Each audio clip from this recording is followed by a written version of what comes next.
গোষ্ঠী দ্বন্দ্বের ফের উত্তপ্ত মুর্শিদাবাদের সালার ব্লকের অন্তর্গত তালিবপুর গ্রাম পঞ্চায়েতের পূর্বগ্রামে শনিবার সন্ধ্যায় তৃণমূলের দুই পক্ষের সংঘর্ষের জেরে উত্তপ্ত হয়ে উঠল এলাকা। আহত হলো মোট 6 জন তৃণমূল কর্মী। কান্দি মহকুমা হাসপাতালে চিকিৎসাধীন তারা। এই ঘটনায় সালার এলাকায় চাপা উত্তেজনা রয়েছে। সালার থানার পুলিশ পুরো ঘটনা তদন্ত শুরু করেছে। সামনে লোকসভা নির্বাচন, আর সেই নির্বাচন সুষ্ঠুভাবে হবে কি এই নিয়ে প্রশ্ন তুলেছে সাধারণ মানুষ। ভোট মানে গণতন্ত্রের উৎসব, আর এই উৎসবে সাধারণ মানুষের মনের মধ্যে একটা প্রশ্ন, আদৌ কি সুষ্ঠুভাবে হবে, প্রশ্ন এখন সাধারণ মানুষের মনে। Bureau report, news NGM. কালকে রাত্রিবেলায় আনুমানিক 10টার সময় আমার ভাই সাগরের বাড়িতে অতর্কিতভাবে একদল দুষ্কৃতী হামলা করে। সেটা আমরা জানতে পারলাম পরবর্তীতে। আমাদের বর্তমানে যে ব্লক সভাপতি গোলাম মুর্শিদ জজ এসেছিল, সে আসার পরে তাদের পিছন এসে আমার বাড়িতে আক্রমণ হয়। তার সিসিটিভি ফুটেজ আমরা থানাতে দিলাম। তাহলে এটা কি তৃণমূল ব্লক সভাপতির নেতৃত্বে ব্লক সভাপতির নির্দেশে হয়েছে এবং সেই বিষয়ে রাত্রেবেলায় বড়বাবু আমি ফোন করি। বড়বাবু আমাকে বলে একটা এফআইআর করুন, আমি ভ্যাকসিন নেবো। আমি রাত্রেবেলায় আতঙ্কের মধ্যে থেকে আমি আসতে পারিনি, ভয় করে। কারণটা কি, আমরা প্রতি আক্রমণ কেন হচ্ছে আমরা ভাইয়ের প্রতি? জানি না কেন কারণ করছে। আমি তৃণমূল কংগ্রেস করি। এর আগে আমি সিপিএম থেকে তৃণমূল কংগ্রেসের মেম্বার হয়ে এসেছিলাম 2013 সালে নির্বাচিত পরে। তার পরবর্তীতে আমার স্ত্রী জেলা পরিষদের মেম্বার হয়। তৃণমূল কংগ্রেসের দলটাকে আমরা মন দিয়ে ভালোবেসে করি। কিন্তু বর্তমান যে ব্লক সভাপতি, তিনি আমার মনে হচ্ছে যেন তারা কোনো একটা আঘাত হয়েছে কংগ্রেসের সঙ্গে। সেই পরিপ্রেক্ষিতে যাতে আমরা তৃণমূলটা করতে না পারি, সেই কারণে এই ধরনের ঘটনা ঘটিয়ে আমাকে বসিয়ে দিতে চাইছে। আমাকে যাতে তৃণমূলটা না করি সেই রকম একটা পরিকল্পনা করছে। এবং আজকে আমার ভাই বাজার করতে আসে, ওখানে এফআইআর করতে আসবো, বাজার করতে এসেছিল মিষ্টির দোকানে, অতর্কিতভাবে দুজন গিয়ে তাকে আক্রমণ করে।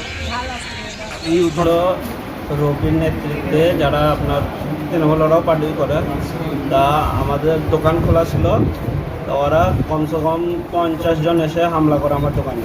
আমার দোকান লুটপাট করে, আমার মেরে হাত ফুলিয়ে দেয়, পা ফুলিয়ে দেয়, তাও পিঠে মেরে এরকম মানে ওরা খুব অত্যাচার করলো। এর আগে তো মেরেছেই, আবার আজকেও নতুন করে। এখন তো গ্রামে কেউ নাই। এর আগে একটা মার্ডার হয়েছিল, সেই নিয়ে ঝামেলা আছে। দিয়ে ওইতেই ওরা এইভাবে আমাকে মারামারি করে, মারধর করে। আপনার কার দল করেন? আমরা এমনি তৃণমূলে কোন গোষ্ঠী করে? মুস্তাফিজুর রহমান, মানে ব্লক সভাপতি। আর কে মারধর করেছে? রবি শেখ। আর কি নাম? রবি শেখ। ও মানে পূর্বগ্রামের প্রধান।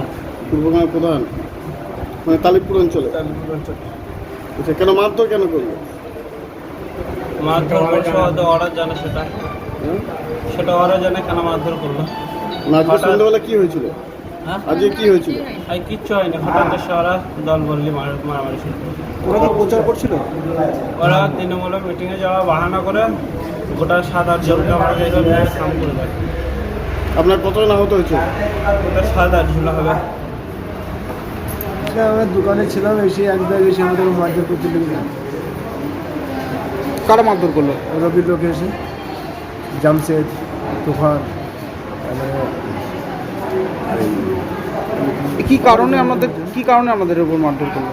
আমাদের রবির মাঝে আগে একটু ঝামেলা হয়ে গেল, সেই সূত্রে আমাদের কেস করেছিল। আমরা যাদের খেতে বাড়ি এসে এবার থানা হাইরি দেওয়ার সাথেও আমরা যেভাবে দোকান খুলেছি, দোকান খোলার সাথে এসে আজকে মিটিং ছিল, মিটিংয়ে সব বেরিয়ে গিয়েছে। আমি একা ছিলাম, এসে আমাকে দোকানে মারধর করে সব উল্টে দিল। একটা 32 ইঞ্চি ই ছিল, এলসিডি ছিল, সে ভেঙে দিয়েছে।